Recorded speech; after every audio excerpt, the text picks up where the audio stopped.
They tax our labor, our heritage, and the very hands that feed our women. They will not break us by starving our people. We will not outsource our justice. Sovereignty is not given, it is structured. This is the speech of President Ibrahim Traore when the US announced to impose 50% tariff on Burkina Faso shea butter. It did not begin with a battle cry, nor with the sound of marching boots. It began with a single sheet of paper signed in Washington. On the first day of August in the year 2025, the United States placed a crushing 50% tariff on Burkina Faso's most precious export, shea butter. For generations, it was the gold of women's hands, feeding families and fueling industries from Lagos to Los Angeles. But in an instant, it was labeled unworthy. The message from the West was not written in ink alone. It was written in arrogance, bend or break. Yet in Ouagadougou, a soldier-turned-statesman refused both. President Ibrahim Traore called the decree for what it was, economic warfare, and declared that Burkina Faso would not bow to silent chains. What followed was not collapse, but a pivot that would echo far beyond the Sahel. A pivot that asked the question, could one small nation redraw the map of global trade, and could Africa itself reclaim the right to decide its destiny? Stay with us, not just to watch history, but to feel it shift beneath your feet. Subscribe now, because this story is not just Burkina Faso's,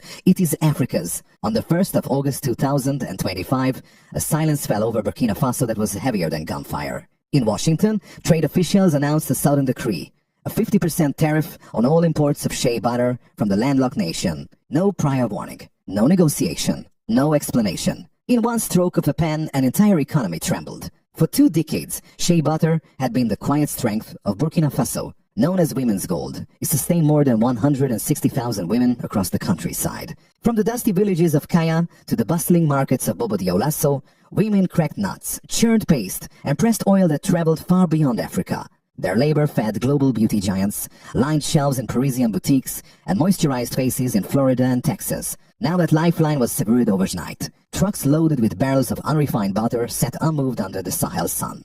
Cooperative warehouses locked their gates, unable to sell to the buyers who once called daily from Missouri or New York. Drivers, paid by the journey, slept in their cabs with nowhere to go. In Ouagadougou's ministries, procurement offices went dark, phones rang without answer. In the village of Bulsa, Amanatala sat cross-legged in red dust, her fingers thick with the churned paste she had prepared that morning. She looked down at her work, uncertain if it would bring food or waste. Around her, women whispered the same question. Was this the end of their industry, the collapse of their survival? The White House said little, citing only national interest and economic realignment. But for President Ibrahim Traore, the message was clear. It was not regulation. It was not routine. It was a weapon aimed not at products, but at people. They tax our labor, our heritage, and the very hands that feed our women, he declared in an address to the nation. His words traveled like fire on dry grass, spreading from ministries to villages in a single day. Factories stalled, contracts froze, and fear spread. Export managers in Bobo Dioulasso called frantically to American distributors, only to be met with silence. In Ghana and Benin, opportunistic buyers stepped in to fill the gap. But nothing could immediately replace the richness of Burkina Faso's product, and nothing could replace the dignity of its women, now left idle. The blow was swift and deep. Within 48 hours, haulage volumes fell by nearly 1/3. At the cooperatives of Kaya, leaders gathered beneath neem trees, speaking not with despair, but with quiet determination. Salamata Konate, a cooperative head, reminded her members, "They think we are only exporters, but we are mothers, we are fighters." Her words, simple yet defiant, captured the spirit that was beginning to rise. For Traore, the decree was not only an economic strike, it was a test. Washington believed a fragile nation, landlocked, scarred by decades of colonial legacy, would fold under pressure. That its people, reliant on an external market, would surrender quietly. But in Ouagadougou, the young captain turned president had other plans. He did not beg for reversal. He did not plead for compromise. Instead, he pivoted. The decision to pivot was not made in comfort. It was made in crisis, as women stared at locked warehouses and drivers counted wasted days. Yet in that moment of uncertainty, a new path began to form. Traore's resolve was not to survive by begging at the tables of former masters, but to redirect the nation's wealth toward hands that would respect it. And so, as the sun set on that first week of August, the nation held its breath. Would the silence of empty warehouses become the sound of collapse, or the beginning of something far greater? The world expected Burkina Faso to bow under pressure, but what came next would defy every expectation. By the 2nd of August 2025, President Ibrahim Traore had already made his move. At dawn, he summoned agricultural unions, cooperative leaders, and trade ministers to Ouagadougou. Inside the presidential compound, beneath the heavy heat of the Sahel, he declared an emergency assistance program. His words were calm but unyielding. "They will not break us by starving our people." That phrase swept across the country faster than any shipment ever had. From the dry plains of Kaya to the marketplaces of Ouagadougou, the people repeated it as a mantra. Women who had wept in silence now lifted their heads. Men who drove idle lorries stood straighter.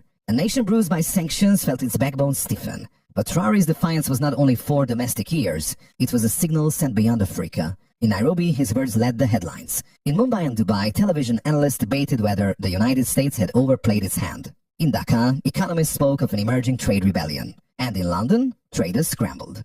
The Shea futures index spiked by 11% in a single day as markets scrambled to hedge against supply collapse. Meanwhile, in Washington, salons grew heavier. No press conference, no detailed explanation. Just vague lines about national security and economic realignment.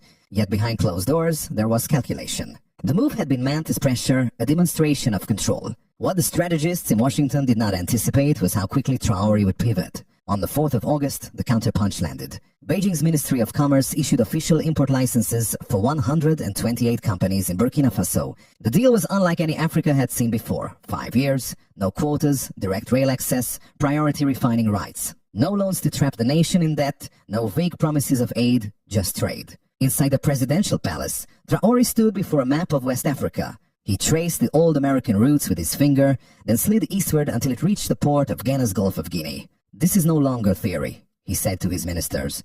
"This is our new axis." Those words marked more than a new contract. They marked a shift in doctrine. Shea butter, once dismissed as a minor commodity, had become the centerpiece of a global realignment. Across Burkina Faso, the news broke like rainfall after drought. In the hills of Kenedougou, women danced outside their cooperatives. One of them, Ayo, adjusted her headscarf and said with quiet pride, "It means we work tomorrow, and next week, and maybe next year." Yet, this was not mere celebration. The pivot sparked immediate consequences abroad. In Illinois and Georgia, cosmetic labs scrambled to reformulate products. They turned to Guinean stock, synthetic substitutes, anything to replace the missing supply. But nothing matched the creamy texture and fatty acid balance of Burkina Faso's butter. Customers noticed. In Denver, a beauty brand admitted its creams no longer absorb smoothly. Reviews online cried foul, "This isn't real Shea. Something's wrong." In Chicago, shop owner Clarissa Woodson stared at empty shelves and whispered, 3 months now, no Shea again."